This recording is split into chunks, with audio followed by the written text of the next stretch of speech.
So this is probably the most familiar picture you may have of South Africa at the moment. We're right in the middle of the Football World Cup.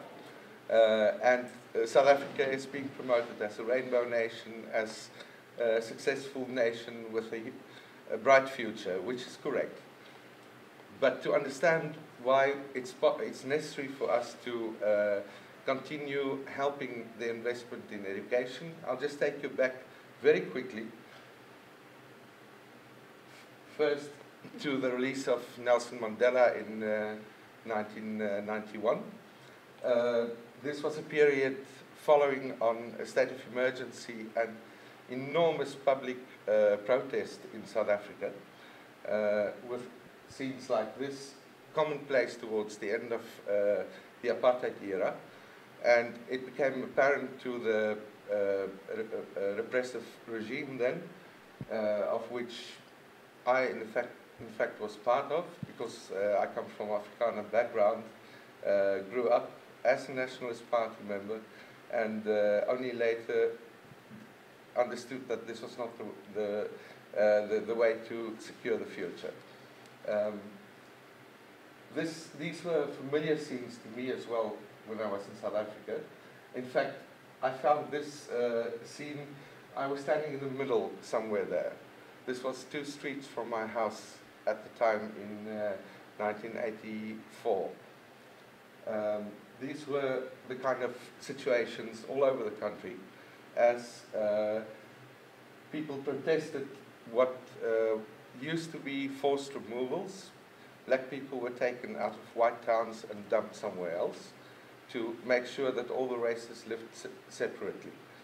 And as a result also, as you know, education for black people was relegated to training people to become housemaids, more or less, and garden boys. Certain jobs were not open to black people, so education was downgraded for black people, whereas white people like me could study at top universities. Now, this is one of the signs showing what people were after at that time. And this is really the image that turned my world upside down. In 1976, the students in Soweto on the 16th of June started an uprising against black education because they said, we cannot take this anymore. And our parents are too afraid to protest, and we will go on the streets. And hundreds of kids were killed. This was during my first year at university. I was actually studying here in Stellenbosch at a white university, and I saw these images and started thinking deeply about what apartheid was doing to the country. That building at that time was guaranteed to be white through signs like this. Now, not so long ago, The Economist pointed out that South Africa is spending more than any other African country on education at the moment. So the problem is not too little spending on education. The big problem is the backlog because of the poor training of teachers and staff through the generations. So that means that at the moment you'll see 50% of students drop out.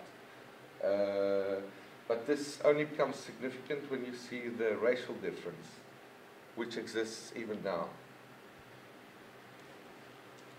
The blue represents whites, and the red bands black people. And South Africa is approximately 4 million white people and almost 40 million black people. And this is why I really think it's important for us to consider supporting black education or education of people who are disadvantaged in South Africa, who has a history of disadvantage, but who are just as ambitious and talented as we all are and want to get ahead in life. And that's why we started Tjaart-socionext.